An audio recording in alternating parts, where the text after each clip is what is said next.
The main objective of this project is to look at the effects of high temperatures on poinsettia growth and flowering. As you know, poinsettias are something that are grown in the fall for Christmas use, and one of the reasons for that is that the poinsettias set their flower buds as the days are getting shorter in the fall. And sometimes in Texas, though, we can still have some pretty warm temperatures going through into late September and early October when all of this is starting to happen. And those high temperatures can have a deleterious effect on floral development and can delay crops. Over the years, varieties have been developed that are more tolerant to these high temperatures that are good for growers in this part of the country to grow. But that breeding effort is still continuing. And so what we are doing here is testing commercial breeding lines to look at the effects of high temperatures. And the end product will be for the availability of varieties that are more heat tolerant, that'll be good for Texas growers and also for Texas consumers.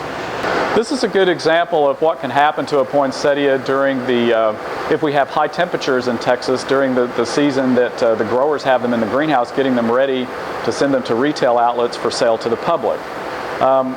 In the front here, this shorter plant is one that's grown in more normal temperatures, and the one in the back here that's very tall is one that was actually grown under very high temperatures. Poinsettias are a short day plant, which means they require shortening photo periods in the fall for flower development. However, if we have really warm temperatures in early October when they're starting to set their flower buds as they're growing in the greenhouses, it can cause a lot of problems. And one of the things you see here, you can see that the plants are much taller. They're much looser. The bract color is not quite as dark. You also get a lot more of these transitional bracts developing, which are not quite as nice to look at when you've got them using them for decorative purposes.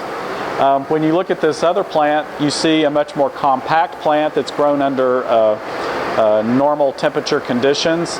And this is something that's highly desirable, both from a grower standpoint and also for shipping and putting into retail outlets for sale, and also something that the consumer is going to enjoy a lot more in their home.